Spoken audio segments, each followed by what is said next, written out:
జరుగుతుంది. వాళ్ళు గట్టిగా జగన్ను హెచ్చరించటం, ఈ పాలనకు సమయం అయిపోయింది, ఇంకా ఇట్లాంటివన్నీ చెప్తారు. కానీ ఎన్నాళ్ళలో వేచిన ఉదయం ఇదేనా, అది మోడీ దగ్గర ఉందనే సందేహం అయితే మిగిలే ఉంది. ఇది కొంత పాక్షిక ఉదయం అనే మనం భావించాల్సి వస్తుంది. ఒక పాక్షికంగా అంటే ఈ అనిశ్చితికి ఎంతో కొంత చేసి మేమిద్దరం ముందుకు పోతాము అనే ఒక మాట చెప్పడానికి వీళ్ళు ఉద్దేశించినట్టుగా ఉన్నారు.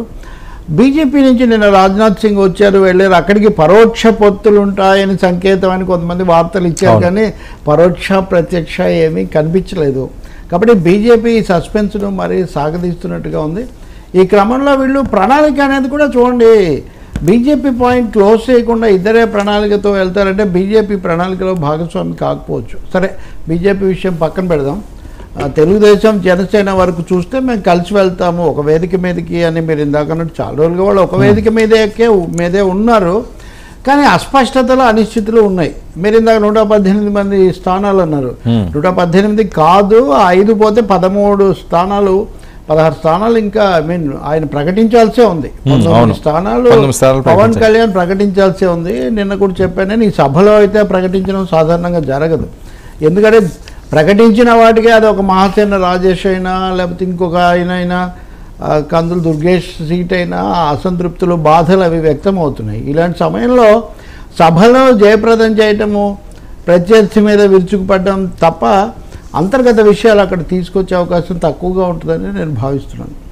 సో ఒక ఫార్మల్ ప్రసంగం, ముఖ్యంగా పవన్ కళ్యాణ్ అభిమానులు వస్తారు కాబట్టి. గోదావరి జిల్లాలండి రెండో కోణం నుంచి కూడా మనం చూడాల్సి ఉంటుంది. అక్కడున్నటువంటి స్థానాల్లో 24 స్థానాల్లో 18 స్థానాలు వైసీపీ గెలుచుకుంది. అవును. సో వైసీపీకి చాలా బలంగా స్థానాలు ఉన్నటువంటిది. వాళ్ళు కాపులను, బలిజలను, లేకపోతే బీసీలను వాళ్ళ రాజకీయం చేస్తున్నారు. అటు కృష్ణా జిల్లాలో కూడా, ఉమ్మడి కృష్ణా జిల్లాలో ఉన్న 16 స్థానాల్లో 14 వైసీపీ గెలుచుకుంది. సో ఇవి కృష్ణా గోదావరి జిల్లాల్లో ఇదివరకు అంటే అది ఎంత మారిపోయి ఇటు మళ్ళీందా అనేది ఒక ప్రశ్న. మళ్ళీతే వీళ్ళ మధ్యలో మళ్ళీ సమస్య ఏంటి? నిన్నంతా మనం చర్చించిన వీక్షకులు కూడా చాలా బాగా పాల్గొన్నట్టుగా ఉన్నారు చర్చలో కూడా. అసలు అవసరమా కాదా ఇది అంతా అని. కాబట్టి ఆ ప్రశ్నలకు కూడా ఈరోజు ఎంతో కొంత సమాధానం చెప్పాల్సి వస్తుంది పవన్ కళ్యాణ్. చంద్రబాబు కంటే పవన్ కళ్యాణ్కే ఈ సభ కీలకం అండి. చంద్రబాబుకు సంబంధించినంత వరకు పవన్ అంటే కాల్ షీట్లు తీసేసుకున్నాడు. ఆయన పవన్ కళ్యాణ్ కాల్ షీట్లు తీసుకున్నాడు, సినిమా స్క్రిప్ట్ అంతా రాసేసాడు, ఆ మల్టీ స్టారర్ కావాల్సిన డిజైనింగ్ అంతా అయిపోయింది. కానీ రాజకీయ భాగం మిగిలింది. పవన్ కళ్యాణ్కు మరీ ముఖ్యంగా తన ఫాలోయింగ్ను, తన సోషల్ ఫాలోయింగ్ను తెచ్చుకోవడం అనేది ఆయన ముందున్నటువంటి పెద్ద సవాల్. అది మరి ఎలా జరుగుతుంది? తెలుగుదేశం పవన్గా ఇనిషియేటివ్ ఇవ్వాల్సిన అవసరం కూడా ఉంటుంది. అక్కడ విశాఖ సభలో చేసినట్టుగా మళ్ళీ ఇక్కడ కూడా పూర్తిగా తెలుగుదేశం ప్రధానంగా ఉంది. పవన్ కళ్యాణ్ ద్వితీయ స్థానం అనేది రాకుండా చూడాల్సిన ఇది ఉంది. సీట్లు ఇవ్వకపోతే మన ఈ వేదిక మీద సీటు వాయిస్ ఎక్కువగా పవన్ కళ్యాణ్కి ఇస్తే ఆయన కొంత ప్రయత్నం చేసే అవకాశం ఉంటుంది. సరే, ఈ సభకి సంబంధించి చాలా మంది ఎదురు చూస్తున్న అంశం ఏంటంటే 24 సీట్లు జనసేన తీసుకున్న తర్వాత చాలా వ్యతిరేకత వస్తుంది, ఈ రకంగా అయితే ఓట్ ట్రాన్స్ఫర్ అవ్వదని చాలా మందిలో ఉన్న భయం. సో మరొక 5-10 ఒకవేళ బీజేపీ ఏ పరిస్థితిలో ఉన్నా యాడ్ అయ్యే ఛాన్స్ ఉందని కూడా ఒక వర్గం మాట్లాడుతుంది. చంద్రబాబు నాయుడు గారు కూడా ఈ పరిస్థితి చూసి ఓట్ ట్రాన్స్ఫర్ అవ్వకపోతే మొదటికే మోసం వస్తుందేమో అని చెప్పి పునరాలోచించిన ఛాన్స్ ఏమైనా ఉంటుందో? ఒక 5-10 ఏ రకంగా వచ్చినా చంద్రబాబు కూడా అంత ఆప్షన్ ఉందా? ఆయన పార్టీ వాళ్ళు చాలా మంది ఎదురు చూస్తున్న పరిస్థితి ఉంది. బీజేపీ ఏమో తేల్చే అవకాశం కనిపించట్లేదు. మూడోది ఒక మాట చూడండి, నిన్న కూడా మీరు కూడా చాలాసేపు మనం మాట్లాడాం. ఇప్పుడు హరిరామ జోగయ్య రాశారు అంటే పోనీ ఆయన బయట ఉన్నాడు ముసలాయన, ఆయనకి ఎందుకు ఇలా అన్నారు. నిన్న ఆ పార్టీ ప్రధాన కార్యదర్శిగా ఉన్న బొలిశెట్టి సత్యనారాయణ ఒక చర్చలో పాల్గొంటూ దీంట్లో 19 మాకు రావాలి, అలా వస్తే అప్పుడు గౌరవప్రదంగా కుదిరినట్టు అని చెప్తున్నారు. దేంట్లో 19 సార్? ఇప్పుడు మిగిలినవి ఎన్ని ఉన్నాయి అన్నాడు ఆయన. ఆయన చెప్పాడు, వాళ్ళు పదే ప్లే చేస్తున్నారు కూడా. సో బొలిశెట్టి సత్యనారాయణ చెప్పిన దాన్ని అయితే మనము హరిరామ జోగయ్యతో సమానంగా చూడలేం కదా. ప్రధాన కార్యదర్శి అలా ఇందులో వస్తే అప్పుడు దానికి గౌరవప్రదమని అప్పుడు భావిస్తాము. అయితే ఇంకా ఫేజ్ 1 ఫేజ్ 2నే కదా, చూద్దాము అని ఆయన అన్నారు. కానీ ఆ మాట ఆ పార్టీ ప్రధాన కార్యదర్శి నోట్లో నుంచి వచ్చింది అంటేనే దాని అర్థము అసంతృప్తి తీవ్రత ఉంది. దాన్ని ప్రకటించక తప్పని పరిస్థితి కూడా వచ్చింది అనిపిస్తుంది. ఇది తాడేపల్లిగూడెం సభలో ఇది వ్యక్తం అవుతుందా లేదా? వ్యక్తం అవ్వదని మనం చెప్పలేం. ఎందుకంటే మామూలుగానే పవన్ కళ్యాణ్ అభిమానులు వోలటైల్ గా ఉంటారు, అప్పటికప్పుడు ఏదో ఒకటి సీఎం, ఇప్పుడు సీఎం అని అరుస్తారా వాళ్ళు లేదా నాకు చెప్పండి. ఖచ్చితంగా మనం మాట్లాడవచ్చు, దాటేయచ్చు. చంద్రబాబు వేదిక మీద ఉండగా సీఎం అని పవన్ కళ్యాణ్ అరిస్తే లోకేష్ కూడా ఉంటాడు అక్కడ, తర్వాత సీఎం లోకేషే కదా టీడీపీ లెక్కలో. మరి ఇది ఎలా కుదురుతుంది చెప్పండి.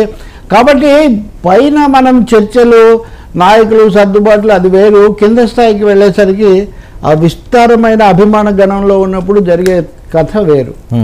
అయితే రాజకీయంగా అవసరం కాబట్టి అభ్యర్థులకు కొంత సర్దుబాటు చేయొచ్చు, ఇప్పటికే వచ్చిన వాళ్ళు. కానీ ప్రకటించలేదే. ఇప్పుడు మీరు లేకపోతే ఇంకొకరు ఇదే జాబితా అని ఒక అనధికార జాబితా అయితే చలామణిలో ఉంది జనసేనకి, దాన్ని ధృవీకరించిన వాళ్ళు ఎవరు లేరు. ఈ సభలో అయితే అది జరగకపోవచ్చు.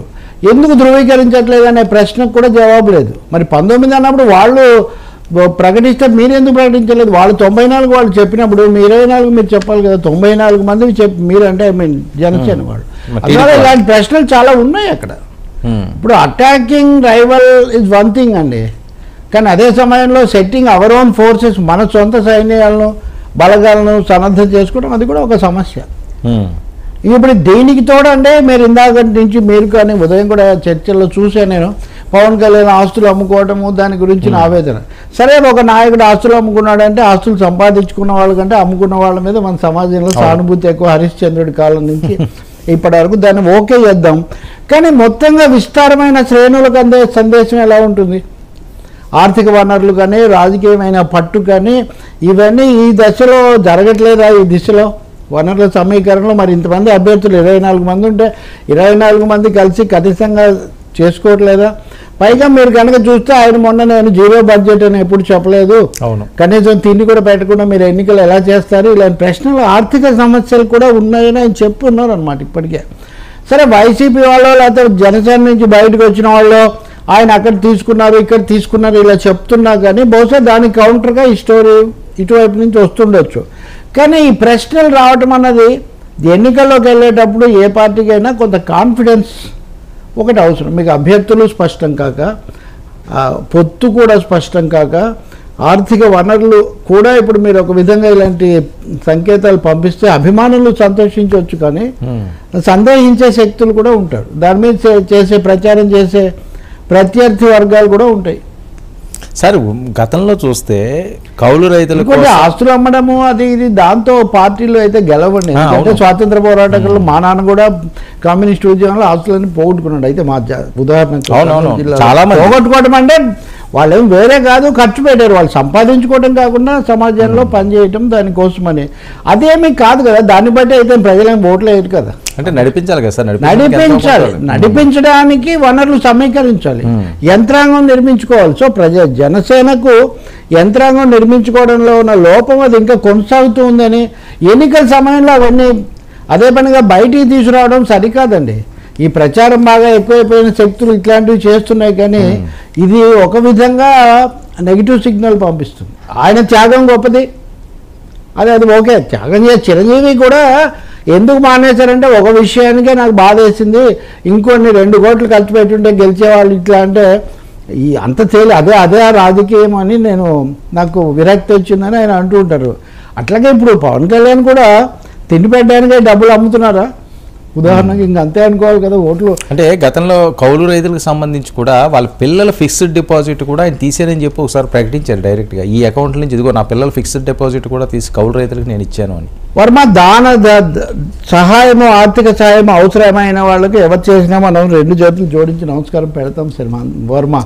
అందులో ఇంకా రెండో అభిప్రాయం ఏం లేదు.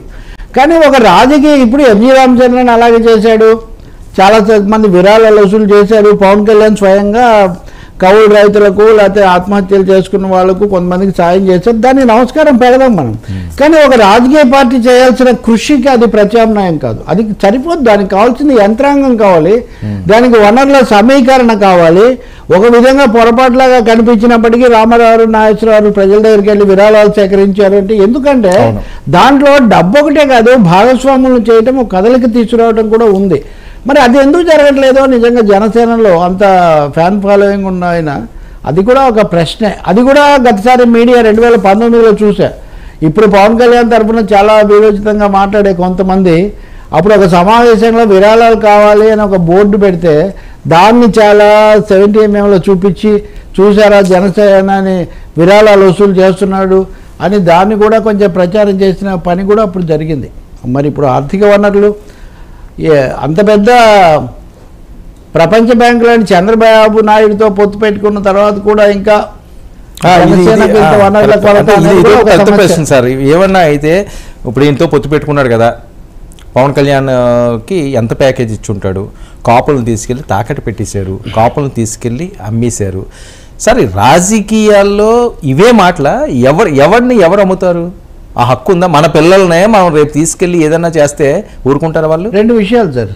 ప్యాకేజీ లాంటి భాష నేను ఏమాత్రం ఆమోదించాను. పవన్ కళ్యాణ్ డబ్బుల కోసం ఏదో ఇది చేస్తున్నాడు అనే అభిప్రాయం నాకు ఎంత మాత్రం లేదు.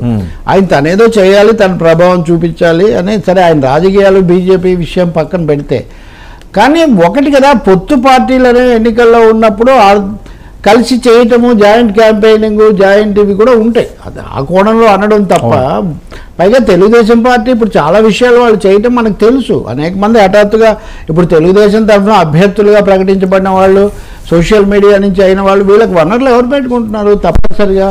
కాబట్టి ఇక్కడ వనరుల సమస్య వచ్చినప్పుడు వనరులు జాయింట్ క్యాంపెయిన్ కోసం పరస్పరం చేసుకోవడం వేరు, ప్యాకేజ్ అనే భాషలో దాన్ని మాట్లాడడం అనేది అది వేరు, అది సరికాదు. దాన్ని ప్యాకేజ్ అనకూడదు. కానీ ఉమ్మడిగా చిన్న పార్టీలు ఉన్నప్పుడు, పొత్తులు పెట్టుకున్నప్పుడు తప్పకుండా పార్టీలు కొంత పంచుకుంటాయి. అసలు ఖర్చు ఎంత పెట్టాలి, స్టేజ్ ఖర్చు అవుద్ది అనేవి కూడా మాట్లాడుకుంటాయి పొత్తులు ఉన్నప్పుడు పార్టీలు. అందులో సహజంగా తెలుగుదేశం లాంటి పెద్ద పాలక పార్టీ ఉన్నప్పుడు వాళ్ళు కొంత భరిస్తారని ఆశించడంలో పెద్ద ఆశ్చర్యం ఏం లేదు. కానీ అది జరగడం లేదా? అవును. అంటే తెలుగుదేశం పార్టీ సీట్లు ఇవ్వకపోతే మన ఎక్కువ ఇవ్వకపోతే మన ముఖ్యమంత్రి పదవి ఇవ్వకపోతే మన కనీసం క్యాంపెయిన్ ఎక్స్పెండిచర్ కూడా ఖర్చు కూడా పంచుకోవడం లేదా అని సందేహం కలుగుతుంది. ఇప్పుడు ఇంకా ఇంత ఎన్నికల సందర్భంలో ఆస్తులు అమ్ముకోవాల్సిన పరిస్థితి వస్తూ ఉంది అంటే విరాళాలు ఇచ్చిన వాళ్ళని కూడా ఈయన వద్దంటున్నాడు కదండి. పార్టీకి ఎవరైనా ఫండ్స్ ఇస్తానంటే మొన్న కూడా బహిరంగానే చెప్పాడు, నువ్వు ఈరోజు ఫండ్ అడుగుతావు, రేపు వచ్చి టికెట్ అడుగుతావు, నా వల్ల కాదు, మీరు ఏమైనా అవసరం లేదని చెప్పి. ఈ రకమైన రాజకీయాలు చేసే నాయకుడు గతంలో చూసారా సార్ మీరు? సార్ మీరు దయచేసి ఆ ప్రశ్న అడగండి సార్. నేను చాలా కాలం నుంచి రాజకీయం చూస్తున్నాను, ప్రజలు కూడా చూస్తున్నారు. సర్వస్వం త్యాగాలు చేసిన వాళ్ళు నాకు తెలుసు. నృపేన్ చక్రవర్తి లాంటి వాళ్ళు రిక్షాలో వాళ్ళు. నేను చెప్తుంది ఈ కాలంలో కూడా నేను చెప్తుంది ఏంటంటే, పవన్ కళ్యాణ్ విరాళాలు ఇచ్చాడు, అనేక మంది సహాయపడ్డాడు, అదంతా నిజమే. కానీ జనసేన అయితే ఆ పునాదుల మీద నిర్మించబడదు కదా. అవును. అంటే రేపైనా వర్మను అభ్యర్థిగా పెడితే వర్మ అదే కదా ఆయన చెప్పింది మొన్న, మీరు కనీసం తిండి అయినా పెట్టాలి కదా, కనీసం అభ్యర్థుల ఖర్చు అన్నా చూడాలి కదా. ఎన్నికల సంఘం కూడా ఒక 50 లక్షలు, ₹1,00,00,000 ఖర్చు ఒప్పుకుంటుంది, అదన్నా మీకు ఉండాలి కదా అని అడిగారు కదా. మీరు అడిగారు కాబట్టి చెప్తున్నాను, పవన్ కళ్యాణ్ ఈసారి వాస్తవికంగా కొంత అభ్యర్థులు నిలబడగలిగిన వాళ్ళని గురించి ఆయన వాకప్ చేశారు. అంత కేవలం వేరే ఒకరిని మాట్లాడే అయితే ఇంకా ఇంత చర్చ ఎందుకండి అసలు? ఇప్పుడు మీరు ఇంటర్వ్యూలు చేస్తున్నా, అసంతృప్తి వెలుబుచ్చుతున్నా, టికెట్లు ఆశిస్తున్నా, వీళ్ళలో ఎంతమంది వీళ్ళంతా నిరుపేదలా? అంటే మీరు అడిగారు కాబట్టి నేను కూడా అడుగుతున్నా, వీళ్ళంతా నిరుపేదలా? పేర్లు ఇప్పుడు గోదావరి జిల్లాలో పేర్లు వస్తున్న వాళ్ళు కానీ, విశాఖపట్నంలో వచ్చిన వాళ్ళు కానీ వాళ్ళంతా అంతా మిగతా పార్టీలతో పోల్చుకుంటే ఆర్థికంగా చాలా తక్కువ ఉన్న వాళ్ళని డెఫినెట్గా వైసీపీ కంటే టీడీపీ కంటే తక్కువలో ఉంటారు. అయితే వాళ్ళు కూడా ఏదో వరబెడుతున్నారని ఆశించకండి. వైసీపీ కూడా అభ్యర్థుల నుంచి కనీసం ఆయన ఇంత పెట్టాలి. నేను చాలాసార్లు చెప్పాను, 100 కోట్లు పెట్టగలిగితే ఎంపీ అభ్యర్థి, కనీసం 15 నుంచి 20 కోట్లన్నా పెట్టుకుంటే ఎమ్మెల్యే అభ్యర్థి అన్న సూత్రం ఆ రెండు పార్టీల్లో అమలు జరుగుతుంది. ఈ లేని వాళ్ళని ఏదో తీసుకుంటారంటే ఒకరు తీసుకోవచ్చు, కొంత రిజర్వ్ నియోజకవర్గాలు ఇట్లాంటి చోట, అలాగే యంగ్ క్యాండిడేట్స్ వచ్చినప్పుడు, లేదా ఏదో కుటుంబ నేపథ్యాన్ని బట్టి పలానా వాళ్ళ కూతురనో కొడుకునో పెట్టినప్పుడు కొద్దిగా భరించవచ్చు. కానీ అదర్వైజ్ వాళ్ళే నిధులు ఉంటేనే తీసుకోవడం, లేకపోతే వాళ్ళే ఎక్కడైనా కానీ అప్పులు అరేంజ్ చేయడం, లేకపోతే వాళ్ళే వాటి మీద ఫైనాన్స్ రైజ్ చేయడం, ఇలాంటివన్నీ కూడా జరుగుతాయి. అయితే ఇలాంటివి జనసేనలో ఏమీ లేవు అని కూడా నేనేం చెప్పట్లేదు. పవన్ వ్యక్తిగతంగా తను చేస్తుండొచ్చు, తనకు వనరులు తక్కువగా ఉండొచ్చు. ఇప్పుడు ఆయన చాలా స్పష్టంగా చెప్తారు కదా, సినిమాలు చేస్తేనే నాకు డబ్బు. అవును.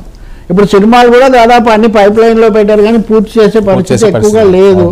కాబట్టి అవన్నీ వాళ్ళ కాంట్రాక్ట్లు, అగ్రిమెంట్లు ఎలా ఉంటాయో మనకు తెలియదు. అందుకని అది కూడా ఒక పరిస్థితే. ఆర్థికంగా కూడా నిలదొక్కుకోవాల్సిన అవసరం ఉంటుంది తప్పనిసరిగా. అయితే ఆర్థికంగా సహాయం చేసేవాళ్ళు ముందుకు రావాలంటే ఇప్పుడు ఇంతకుముందు లేవనెత్తిన ప్రశ్నలు సామాజికంగా ఉండే తరగతి ఆ ఫాలోయర్స్ వాళ్ళకు కూడా సంతృప్తి కలగాలి కదా. అవును, జనసేనను మేము పూర్తిగా బలపరుస్తాము, కానీ మీరు మా మాట కూడా కొంచెమన్నా వినండి అనాలి కదా. లేఖ రాసిన వాళ్ళు, ప్రశ్నించిన వాళ్ళు, అభ్యంతరం మీకేం సంబంధం, నేను కదా పార్టీ నిలబెట్టాను, పవనే మోస్తున్నాడు, పార్టీ అంటే పవనే పార్టీ, మీకేం సంబంధం అన్న తర్వాత వాళ్ళు ఏం చేస్తారు చెప్పండి? వాళ్ళు ఏ రూపంలో సాయం చేస్తారు? విరాళాలు ఇవ్వాలి. నేనే మీకు ఆ ఉదాహరణ ఇచ్చాను. అక్కడ ఏంటంటే ఒక ఇండస్ట్రియలిస్టు ఆయనకేమీ సంబంధం లేకుండా కొంత ప్రభావం చూపించాలి అని ఇస్తానంటే వద్దని చెప్పారు. అవును, అది నిజమే. అది చెప్పిన వ్యక్తి కూడా నాకు తెలుసు. కానీ దాని అర్థం ఎన్నికల్లో పోటీ చేయడానికి నిధులు సేకరించొద్దని కాదు. మీరు ఆ మాట చెప్తే చాలా కష్టం. ఇంకా ఇప్పుడు ఆయనకున్న ఆస్తులన్నీ అమ్మినా ఓ 25-30 సీట్లలో పోటీ చేయడానికి సరిపోవు ఈ రోజులో ఉన్న ఖర్చుల్లో. అది కూడా నిజం. సార్ ఈరోజు మేనిఫెస్టో అంత అనాలోచితంగా అన్నీ ఒకటేసారి ఆయన పోగొట్టుకుంటాడని కూడా నేను అనుకోను. ఎందుకంటే ఆయన ఒక 10-20 ఏళ్ళ నుంచి డక్కాముక్కీలు తింటూనే ఉన్నారు కదా. ఆయనకు సినిమా ప్రపంచం తెలుసు, రాజకీయ ప్రపంచం కూడా తెలుసు. అంటే ఏం లేదు, ఆ మధ్యన వచ్చిన టాక్ పిల్లలు ఫిక్స్డ్ డిపాజిట్లు కూడా తీసేరు అనగానే ఏంటా అని చెప్పి అది పెద్ద చర్చ కింద నడిచిన అవసరం కదా సార్. అందుకని అది ఎవరైనా చేస్తారా? పిల్లల డిపాజిట్లు తీసి కౌలు రైతులకి మంచిదే కదా, దానికి అభినందిస్తారు, నమస్కారం పెడతారు, ప్రజలు కూడా ధన్యవాదాలు చెప్పారు దానికి. అప్పుడు ముఖ్యంగా నాదెండ్ల మనోహర్ వెళ్ళి సభలు పెట్టి ఆ సభల్లో కూడా జరిగింది. అప్పుడు అది ఇప్పటం కంటే ముందు. అవును సార్. ఏంటి ఉమ్మడి మేనిఫెస్టో ఈ రోజు వచ్చే ఛాన్స్ ఉంటుందా? మొదటి సభలో మరి వ్యక్తపరచాల్సిన అవసరం ఉందా రాజకీయ పరంగా? ఏమో, ఇప్పుడు వాళ్ళు ముందే కనుక ప్రణాళిక ప్రకటిస్తే అప్పుడు బీజేపీతో స్నేహం కోసం ట్రై చేయడం అనేది దాని సీరియస్నెస్ తగ్గుతుందేమో. ఓకే, దాన్ని వాయిదా వేసే అవకాశమే ఉంటుంది. ఎందుకంటే ముందే ప్రకటించేస్తే అంటే బీజేపీ రాదు అని నిర్ణయించుకొని వీళ్ళు వెళ్ళిపోయారనిపిస్తుంది. కానీ బీజేపీతో కలిసి ప్రణాళిక పెట్టడంలో కూడా సమస్య ఉంది.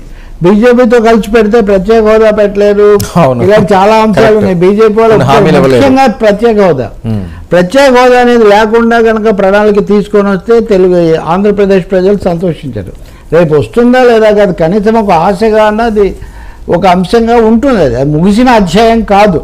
మీరు ప్రణాళికలో ప్రత్యేక హోదా గురించి చెప్పకపోతే అది ముగిసిన అధ్యాయం అని చెప్పినట్టు అవుతుంది. బీజేపీతో కలిసి ఎలా పెడతారు అది? సో కొన్ని సమస్యలు ఉన్నాయి. అది కూడా ఒక వ్యూహం కూడా కావచ్చు. మేము చెప్పేది మేము చెప్తాం, తర్వాత పొత్తు కుదుర్చుకుందామని. అది మనకు సాయంత్రానికి మనకు స్పష్టమయ్యే అవకాశం ఉంది. నేను అనుకుంటాను ప్రధానంగా జగన్ ప్రభుత్వము దాని విధానాలు, ఈ పన్నులు, భారాలు, ఇలాంటి అంశాల మీద ఎక్కువ ఫోకస్ ఉంటుందండి ఈరోజు. వీళ్ళ వైపు నుంచి కంటే అవతలి వాళ్ళ మీద, ప్రత్యర్థి మీద దాడే కీలక అంశంగా ఉంటుంది. ఈ సర్దుబాట్లకు సంబంధించి కూడా వాళ్ళిద్దరు కలిసి విజ్ఞప్తి చేయొచ్చు, కొంచెం భరించండి, ఎలా అయినా జగన్ను మనం దించాలంటే మనం ఏదో ఒక విధంగా సర్దుకోవాలి, మీరు ఐక్యతను కాపాడండి. ఓట్ ట్రాన్స్ఫర్ ఇంపార్టెంట్ కదా. అవును, ఓట్ ట్రాన్స్ఫర్ గురించి కూడా ఏం చెప్తారు అన్నది కూడా ముఖ్యమైనది ఇక్కడ. సార్ బీజేపీయే ఈసారి ప్రత్యేక హోదా ఇస్తాము అని చెప్పి, ఎందుకంటే మోదీ గారు పీఎం అవడం అన్నది వాళ్ళకి టార్గెట్, అది ఖచ్చితంగా హ్యాట్రిక్ కొట్టాలని. సో వాళ్ళే ప్రకటిస్తే వాళ్ళు వచ్చి ప్రకటించమనండి, మంచిదే కదా. ప్రకటించడం కాదు, ప్రదానం చేయమండి. వాళ్ళు ఇప్పుడు ఈ రోజు కూడా ఇవ్వచ్చు. మోదీ ఎన్నికల ఇంకా ఇది ప్రకటించలేదు కదా. కోడ్ ఆఫ్ కాండక్ట్ ఇంకా ప్రవర్తన నియమాలు రాలేదు కాబట్టి మోదీ గారు కనుక ప్రత్యేక హోదా ఇస్తున్నానని ప్రకటిస్తే 2 చేతులు స్వాగతించుదాం, అభ్యంతరం ఏముంది? అంటే మిగతా రాష్ట్రాలు ఏమైనా అబ్జెక్ట్ పెడతాయా అని? అసలు ఎవరు పెట్టలేదు, పెట్టకపోగా వాళ్ళు సిఫార్సు కూడా చేశారు. గతంలో కేసీఆర్ కూడా మేము అడుగుతున్నాం. అందుకు తెలంగాణ కంటే ఇంకెవరు ఉంటారు వాస్తవంగా ఈ సమయంలో?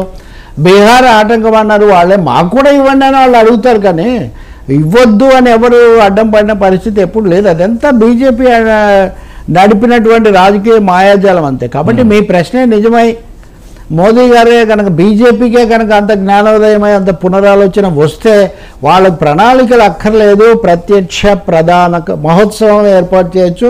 అదే తాడేపల్లిలో ఆ సభ బదులు ప్రత్యేక హోదా ప్రకటన మహోత్సవమే జరపవచ్చు ఈ 3 పార్టీలు. అప్పుడు ప్రజలు కూడా హర్షిస్తారు. ప్రకటన అంటే ఇంక అమల్లోకి వచ్చేయటమే. అప్పుడు ప్రారంభించిన అమరావతికే ఇంతవరకు దిక్కు లేదు, ₹1 ఇవ్వలేదు. ఎందుకు సార్ వాళ్ళ మీద మనం పెద్ద ఆశలు పెట్టుకోవడం? సార్ రాజ్నాథ్ సింగ్ గారు వచ్చారు, చెప్పారా ఏంటి పరిస్థితి? అందుకే నిన్న అనుకున్నాం కదా, ఏమి ఈరోజు స్పష్టత వచ్చే అవకాశం ఏం లేదు. రాజ్నాథ్ సింగ్ వచ్చారు, వెళ్ళారు, ఆయన వేరే విషయాలు ఏవో మాట్లాడారు. అమరావతి రాజధాని అని మటుకు ఒక మాట చెప్పారంట. రాజధాని మరి ఎందుకు పూర్తి చేయలేదండి? అమరావతి మీరే కదా దానికి ప్రదాతలు. కాబట్టి బీజేపీ ఏదో డైలమాలో ఉంది. వాళ్ళ డైలమా ఏంటనేది తెలీదు. వాళ్ళు జాతీయ రాజకీయాల్లో ఇప్పుడు వేరే రాష్ట్రాల్లో మీరు బహుశా ఆ విషయం కూడా చర్చకు పెట్టారు కదా. కాబట్టి రాజ్యసభకు సంబంధించి ఇక్కడ ఒక అంశం ఉంది. 2 విధాల చర్చిద్దాం. ఇది ఆంధ్రప్రదేశ్కు దేశానికి కూడా పనికొస్తుంది. ఉత్తరప్రదేశ్లో కానీ హిమాచల్ ప్రదేశ్లో కానీ ప్రతిపక్ష శిబిరాలను చీల్చి బీజేపీ స్థానాలు తెచ్చుకుంది. అవును. ఉత్తరప్రదేశ్లో సమాజ్వాదీ పార్టీ నుంచి ఒక 8 మంది, హిమాచల్ ప్రదేశ్లో కాంగ్రెస్ నుంచి 6, 3 ఇండిపెండెంట్లు వీళ్ళు ఓటేశారు. దీనివల్ల హిమాచల్ ప్రదేశ్లో ఒక సీట్ వచ్చింది బీజేపీకి, అక్కడ ఒక సీట్ అదనంగా వచ్చింది యూపీలో. దీనివల్ల ఏమవుతుంది? ఒకటి, హిమాచల్లో ఉన్న కాంగ్రెస్ ప్రభుత్వం యొక్క మనుగడ ప్రశ్నార్థకమై కూర్చుంది. 68 మంది ఉన్న సభలో 40 మంది సభ్యులు ఉన్న కాంగ్రెస్ పార్టీ ప్రభుత్వమే ఇప్పుడు డోలాయమానంలో పడుతున్నప్పుడు దీని నుంచి తెలుగు వాళ్ళకు ఒక హెచ్చరిక, ఒక సంకేతం, ముఖ్యంగా తెలంగాణ ప్రభుత్వానికి సంబంధించి బీజేపీ పద్ధతులు ఎలా ఉంటాయని. ఇది నేను రేవంత్ మీద చేస్తున్న కామెంట్ కాదు, ఇది బీజేపీ మీద చేస్తున్న కామెంట్. ఇది తెలంగాణకు సంబంధించిన కోణం. ఆంధ్రప్రదేశ్కు సంబంధించిన కోణం కూడా ఉంది. అదేమిటంటే రాజ్యసభలో బీజేపీకి మద్దతు లేదు కాబట్టి వైసీపీ మీద ఆధారపడుతుంది అనేది పెద్ద థియరీ. కానీ ఈ తాజా ఎన్నికల తర్వాత దాదాపు మెజారిటీకి దగ్గరగా వచ్చారు. ఓకే, బీజేపీ వాళ్ళు సొంతంగా మెజారిటీకి దగ్గరగా వచ్చారు. కాబట్టి వైసీపీ యొక్క అవసరం కొంచెం తగ్గే అవకాశం ఉంది. వైసీపీ మీదే ఆధారపడి దానికోసము బీజేపీ ఏదైనా భరిస్తుంది అనే ఒక సిద్ధాంతం నడుస్తుంది కదా.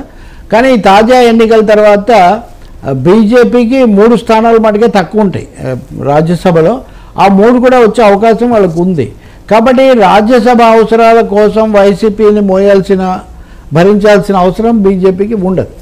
ఓకే, సో ఇదొక భౌతిక పరిస్థితి. కానీ ఒకటి ఉంది, లోక్సభ ఎన్నికల్లో తీర్పు ఎట్లా వస్తుంది?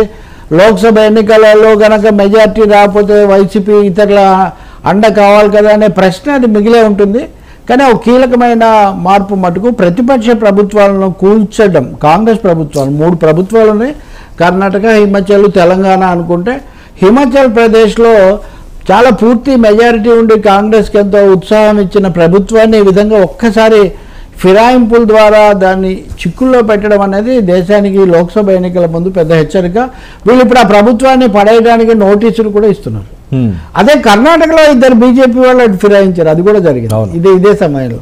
కాబట్టి ఫిరాయింపు రాజకీయాలు చాలా జోరుగా సాగుతున్నటువంటి ఒక పరిస్థితిలో వైసీపీ వాళ్ళు రాజ్యసభ కోసం ఎట్లయినా బీజేపీ మాతోనే ఉంటుంది అని ధీమాగా ఉండే పరిస్థితి అయితే ఉండదు. అవసరం తగ్గింది. ఈ 2 ఎఫెక్ట్స్ మనకు కనిపిస్తున్నాయి. వైసీపీ నుంచి కూడా మళ్ళీ జంపు చేయాలని మాగుంటా సరే, ఆయన చాలా రోజులుగా జంపింగ్ మోడ్లోనే ఉన్నాడు ఇప్పుడు. అది కాబట్టి ఆ ప్రక్రియ పూర్తయింది. కానీ మీరు రెండో వైపు నుంచి చూస్తే ఒక మండలి బుద్ధప్రసాద్ గురించో, ఒక గొల్లపల్లి సూర్యరావు గురించో, ఇంకా కొంతమంది గురించి, ఈవెన్ కందుల దుర్గేష్ పేరు కూడా అప్పుడప్పుడు వినిపిస్తూ ఉంది. వస్తారని నేను అనుకోను. ఆయన పవన్ కళ్యాణ్కి విధేయంగా ఉంటానని ఆయన చెప్పారు. కానీ బట్ మండలి బుద్ధప్రసాద్ శాసనసభ ఉపసభాపతిగా ఉన్నాడు. ఆ సామాజిక తరగతిలో చాలా ముఖ్యమైన వ్యక్తి. మరి ఆయనకు రానప్పుడు ఆయన ఆలోచిస్తున్నాడు అని ఇవన్నీ చెప్తున్నారు. నిన్న సజ్జల రామకృష్ణారెడ్డి జగన్ సభకు ముందు మాట్లాడుతూ టీడీపీ వాళ్ళు చాలామంది మాతో టచ్లో ఉన్నారు, మా అవసరాన్ని బట్టి చేర్చుకుంటామని ఒక చిన్న హింట్ వదిలాడు ఆయన. కాబట్టి ఇంకా ఈ రాకపోకలు మారే పరిస్థితి ఉన్నట్టుగా కూడా కనిపించట్లేదు. సో చూడాలి ఇంకా మోదీ గారి మ్యాజిక్ ఎలా జరుగుతుంది ఇవన్నీ కూడా. సో ఇంకా కొనసాగుతూనే ఉంటాయి. ఇంకా నోటిఫికేషన్ మార్చి 8th, 9th అంటున్నారు సార్. మార్చి 8, 9 అని మోదీయే సూచించారు. ప్రధానమంత్రి అంత లేని చెప్పరు కదా, వాళ్ళు ఆ ప్లాన్లో ఉండొచ్చు. అది నడుస్తుంది ఇంకా. సో ఈ పొత్తులకు సంబంధించో లేకపోతే బీజేపీ రావడానికి ఇంకా సమయం ఉంది. ఈ మార్చి ఫస్ట్ వీక్ మొదటి వారం వరకు ఇదేం తేలదండి. తేల్చారు కూడా కావాలని. ఇంకా జరిగే చాలా ఎక్కువగా కోరికలు అవి చేయడం. ఈరోజు కనుక వీళ్ళు ఉమ్మడి ప్రణాళిక ప్రకటించి తమంతకు తాము ముందుకు పోతాం ఇవన్నీ చెప్తే బీజేపీ ఇంకొంచెం లైట్గాను ఇంకొంచెం ఇబ్బంది పెట్టే అవకాశం కూడా ఉంటుంది. మీరు పోతున్నారు కదా, పోండి, నాకేంటి అంత హడావుడని. వాళ్ళకేం వచ్చేది లేదు, పోయేది లేదు, మా చేతుల్లో ఉందనే అభిప్రాయం కూడా వాళ్ళకు ఉంటుంది. కాబట్టి వైసీపీ కూడా దాన్ని కొంచెం కవ్వించడానికి, రెచ్చగొట్టడానికి కూడా ఉపయోగిస్తుంది. వాళ్ళంతకు వాళ్ళు వెళ్తున్నారు, మీరేంటి ఈ పద్ధతిలో. పవన్ కళ్యాణ్ ఇక్కడ కూడా మళ్ళీ బీజేపీతో ఆయన ఇప్పటికే పొత్తులో ఉన్నానని చెప్పారు, ఎన్డీఏలో ఉన్నారు. అయితే నిన్న ఎందుకు ఇచ్చారో కానీ స్క్రోలింగ్ పరోక్ష పొత్తులు ఉంటాయని సంకేతం ఇచ్చారని. పరోక్ష పొత్తులు అంటే వాళ్ళు ఎవరో దాన్ని ఫామ్ చేసిన వాళ్ళు కావాలనే కదా. అంటే పవన్ కళ్యాణ్ ఇక్కడే ఉండి పరోక్షంగా బీజేపీతో పొత్తులో ఉంటాడని ఆయన చెప్తున్నారా? అంటే అసలు పొత్తులు ఉండవా? సో ఆ వార్తలో అంత సమాచారం ఉంది, సంకేతం. సో ఏదైనప్పటికీ కూడా ఈ సభ చాలా కీలకము తప్పకుండా. ఇంక ఇది ఒక ముఖ్యమైన ఘట్టం అవుతుంది, ఎందుకంటే చాలా రోజులుగా యాక్టివిటీ లేదు కదా. అవును, ఆ అది శంఖారావం తప్ప ఇంకా తర్వాత యాక్టివిటీ లేదు. వీళ్ళ దగ్గర లోకేష్ కనిపించట్లేదు, అది కూడా ఉంది. అవును, ఇది కేవలం. ఇంకోటి పవన్ కూడా బహిరంగంగా కనిపించింది తక్కువ. వీళ్ళిద్దరూ కూడా ఒక విధంగా ఆ ప్రకటన చేశారు, ఆ తర్వాత కొంత వచ్చిన తర్వాత వీళ్ళు కలిసిన సందర్భాల్లో లేదు, మొన్న ఈ ప్రకటించినప్పుడు మాత్రమే. అంతే కదా, ప్రకటించినప్పుడు అది కూడా చాలా ఫార్మల్ అనౌన్స్మెంట్ తప్ప రాజకీయమైన మసాలా ఏమీ అందించింది లేదు. మా మీడియాలో చర్చలు ఇవన్నీ జరుగుతున్నాయి కానీ వాళ్ళు కమిట్ కూడా కావట్లేదు, this way or that way. ఒకటి చేస్తున్నారు ఇద్దరు. చంద్రబాబు బహిరంగంగానే తమ పార్టీ వాళ్ళని బుజ్జగించడానికి, అట్టి పెట్టుకోవడానికి, సీట్లు మార్చడానికి. ఉదాహరణకి ఇప్పుడు చీపురుపల్లిలో ఈయన వెళ్ళకపోతే గంట ఏమవుతారు, వేరే అభ్యర్థి ఎవరు, ఇలాంటివి కూడా చర్చ చేస్తున్నారు అంటున్నారు.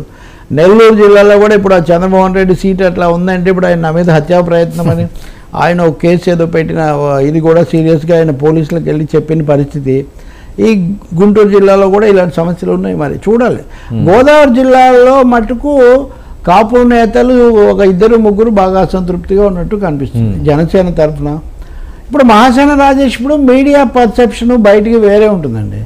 మీరంతా చర్చించి లేదా అభినందించి లేదా ఇది వచ్చిందని మీరు అంటారు, కానీ అక్కడ ఎవరో పెట్టుకున్న ఆయనేమో దాని మీద తీవ్రమైన స్థానికంగా ఉంటుంది. మరి వాళ్ళ ఎన్నికల్లో వాళ్ళు స్టేక్స్ పెట్టి అక్కడ పోటీ ఎదుర్కోవాల్సి వచ్చినప్పుడు వాళ్ళకు సవాలుగా ఉంటుంది అది. సో క్షేత్రస్థాయికి పై స్థాయికి మధ్యలో తేడా ఆ విధంగా ఉంటుంది. అది కూడా ఇంకా నడుస్తుంది. అదంతా సెట్ చేసుకోవాల్సిన భారం ఉంది వీళ్ళ మీద. సార్ ఇప్పుడు ఓకే, ఈ 19 మంది ఎవరు ఆడినది పెద్ద ఎత్తున చేసి నడుస్తుంది, మరొక 19 డిమాండ్ వస్తున్నది.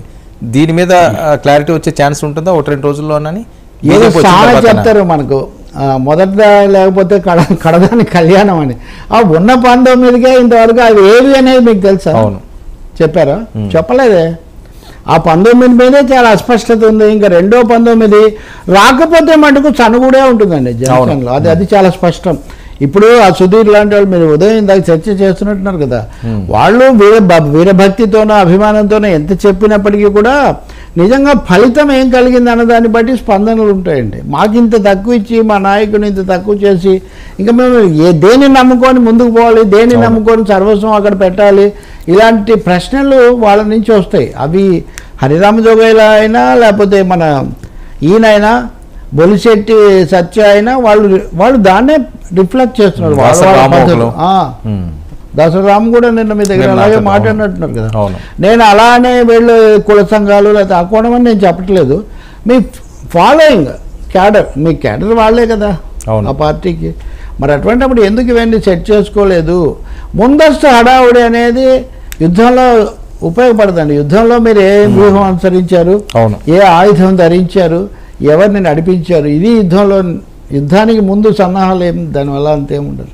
సో పునరాలోచన చేయాల్సిన అవసరం ఉంది, తప్పకుండా చేస్తుండొచ్చు. ఇంత మౌనం, సేనాని ఇంత మౌనం వహిస్తున్నారు అంటేనే ఆయన బహుశా లోపలేదో ఆలోచన కొంత చేస్తుండొచ్చు, సమస్యను కొంత గుర్తిస్తున్న పరిస్థితి కూడా కనిపిస్తుంది. లేకపోతే మీకు తెలుసు కదా జనసేన క్యారెక్టర్, వెంటనే ఎవరో ఒకరు వచ్చి పార్టీకి ఖండించేసి వాళ్ళని తీసేసి వీళ్ళని తిట్టేసి ఇట్లాంటివి జరిగేవి. కానీ ఈ 2-3 రోజుల్లో మీరు అది చూడరు. వన్ సైడ్గా వాళ్ళ ఆవేదన, ఆగ్రహం అవే కనిపిస్తున్నాయి. కానీ ఎస్టాబ్లిష్మెంట్ వైపు నుంచి సమర్థిస్తూ అదిగో మీరు ఆయన ఒక్కరే అట్లా ఒకరో ఇద్దరో అలా మాట్లాడారు. సో ఇక్కడ ఆవేదన ఎక్కువగా ఉంది. నేను ఇంకోటి కూడా చెప్తున్నా, వైసీపీ వాళ్ళు పవన్నే ముఖ్యమంత్రిగా చేయాలని వాళ్ళ తరఫున మాట్లాడేవాళ్ళు లేదా వాళ్ళకు అనుకూలంగా మాట్లాడేవాళ్ళు చేస్తే దాన్ని నేనేం పట్టించుకోను, మీకేం సంబంధం అని చెప్తాం మనం. కానీ వాళ్ళలో నుంచి వచ్చిన దాన్ని కూడా గౌరవించకపోతే ఎట్లా, స్పందించకపోతే ఎట్లా?